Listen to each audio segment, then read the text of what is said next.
meta. And it looks like we're going random again, and SilentSpectre getting drawn Greninja while Scourge gets Donkey Kong. I'm not sure how both these players fare with either of these characters, but this is going to be interesting nonetheless. Well, I know that Scourge, he's very familiar with a lot of the cast. Yes. And he took a lot of time to figure out what characters that he wanted to play competitively. Jeff usually sticks with Falcon. He has a couple of other characters he messes around with. Absolutely. But, you know, I think Greninja is a character that might just fit his style. We'll see what goes on here. Yeah.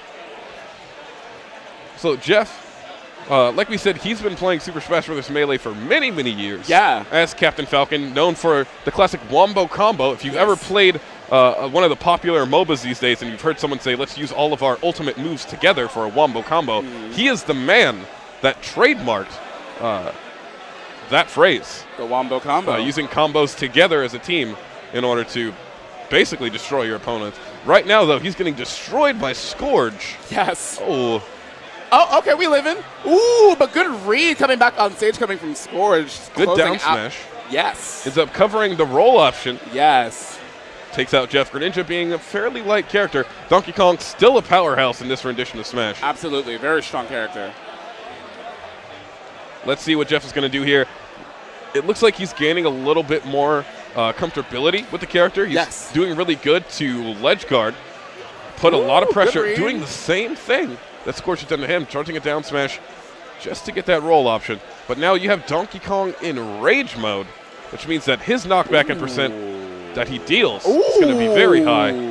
That forward smash is going to take it out, though, and 27% to 0. We got pretty fresh stocks. Yeah. But I'm loving seeing the creativity from both of these players. I mean, they're both pretty much out of their element right now playing these characters. So seeing them kind of like create setups on the fly, it's pretty awesome. So we might see some new secondaries coming from both of these players. I would really hope to see that, especially from Jeff here, because he usually does traditionally play Captain Falcon, and he has a lot of skill and a lot of smarts that could be applied to some other characters here. Absolutely. Greninja is in the lead here. Jeff, though, taking a lot of damage from trying to recover back onto stage. Donkey Kong's punishment game is so very strong. Smash attacks deal so much damage and close out stocks between 90 and 100% easily on light characters like Greninja. A good dare coming from Greninja into the, I believe that's forward air. Ooh. There's an up air there. Up air again. Another Greninja's up air not quite killing like it used to before the previous patches, but 127 tacked on to Diddy Kong. If Scourge can get back on stage and take control. There it is. Down smash is going to do it. That rage factor and the power of Diddy Kong doing so well to close out stocks. Oh, good. First game goes over to Scourge. Jeff, though, doing that trademark Jeff style. He's been having, oh, man, he's been running around all night just having conversations with people. Absolutely. We've been talking a bit, and I'm really hoping that Jeff, plays a little bit more outside of the Foundry tournaments. I hope so, too. He traditionally only comes to the Foundry, being that he's, coming to San Francisco is very easy for him. Scourge the same way. He lives in the city, but now we got Sheik versus Toon Link. Sheik being renowned as one of the best characters in this game. Toon Link not yet really figured out in the competitive community. Not fully realized at all. I find it funny that we've got two Zelda characters and we're also on a Zelda stage. You know what? This game knows exactly what to do when it comes to character placement. Absolutely. Jeff doing a really good job of just leaving out hitboxes in the air so that when Scourge does an air dodge, there's still a move out there for Jeff to punish Scourge with. These combos looking pretty good. Bouncing fish. Ooh, but again, Scourge coming with a solid forward smash read on Jeff. Scourge has been really good about getting into these opportunities where he knows what Jeff is going to do. And punishing adequately. Definitely taking out stocks with his movements. And he's chosen some really good actions over, a lot of people have issues with their punishment game, which is deciding what move you're going to use whenever your opponent is vulnerable. Jeff, though, with that really good option select, going for the up air. And now there's not too much of a gap between these two characters. Not at all. Jeff's just having a hard time coming in to fight Toon Link, being that Toon Link has a lot of projectiles. Just like he always had both Brawl and the Young Link variation of Melee.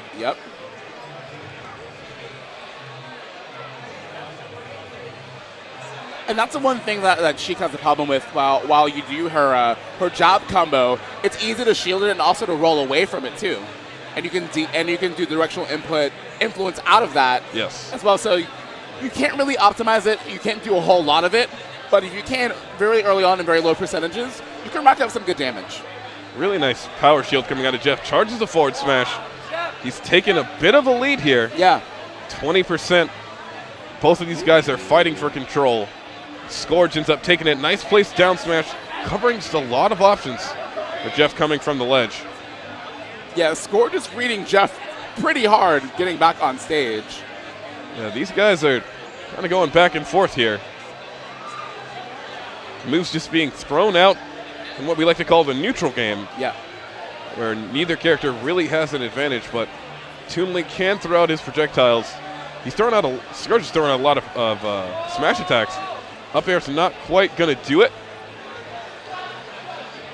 Let's see here if Scourge can get back onto this stage and regain some of his posturing. Yep. Because Jeff is on a rampage.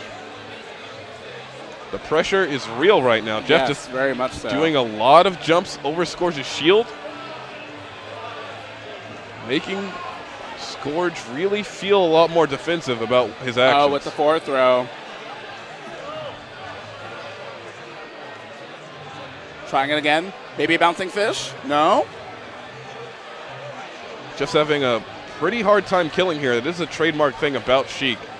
So a lot of players do have a hard time killing with this character. We're going to see, okay. Oh! 160% on Scourge means that his rage factor is going to be extremely high.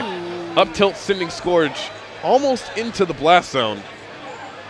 Both of these players have an opportunity to take the game. Scourge does have game one, but game two. Yeah, but that back air hanging out for a little bit. That hitbox is still active.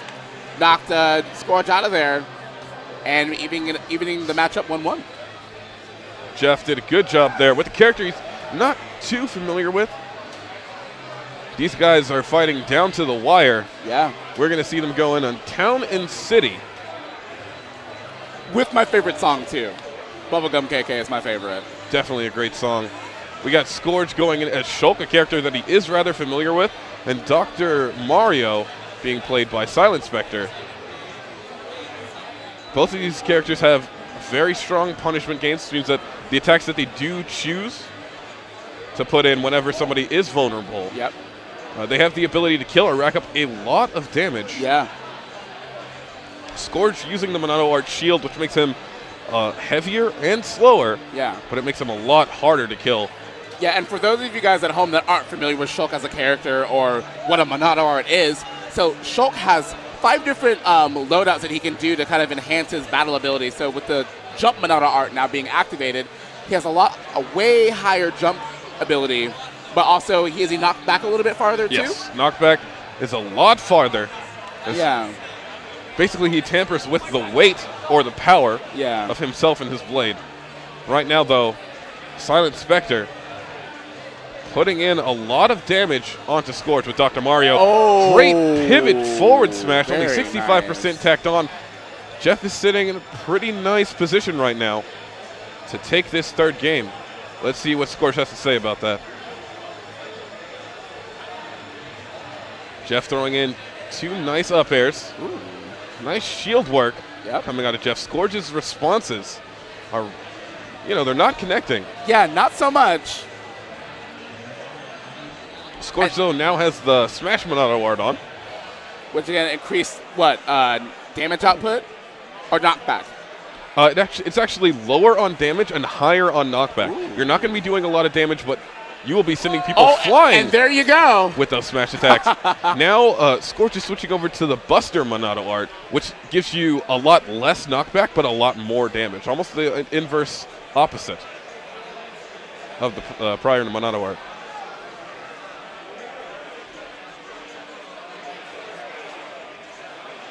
Ooh.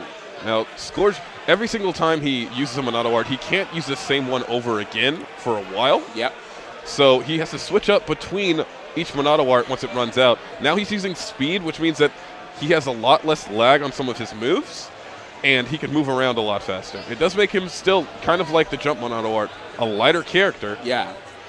And he doesn't have very much knockback as well, so Dr. Mario won't be going very far. But it's getting a bit tied up here. Only 11% difference. Oh, and now we have the shield Monado art on, so now he's slower, but doesn't get knocked back very far at all. Yeah, damage is just about the same. Okay. Nice forward smash there, punishing SilentSpectre for his own forward smash. Percents are still looking pretty tied, but that smash Monado art is going to give a lot of knockback. Jeff here, he's very focused on getting grabs and following up with aerial combos. But now with that Jump Monado art on, Jeff does have a good opportunity to get a kill. Forward smash is going to do it, and Jeff takes that set 2-1. Moving on to winners finals.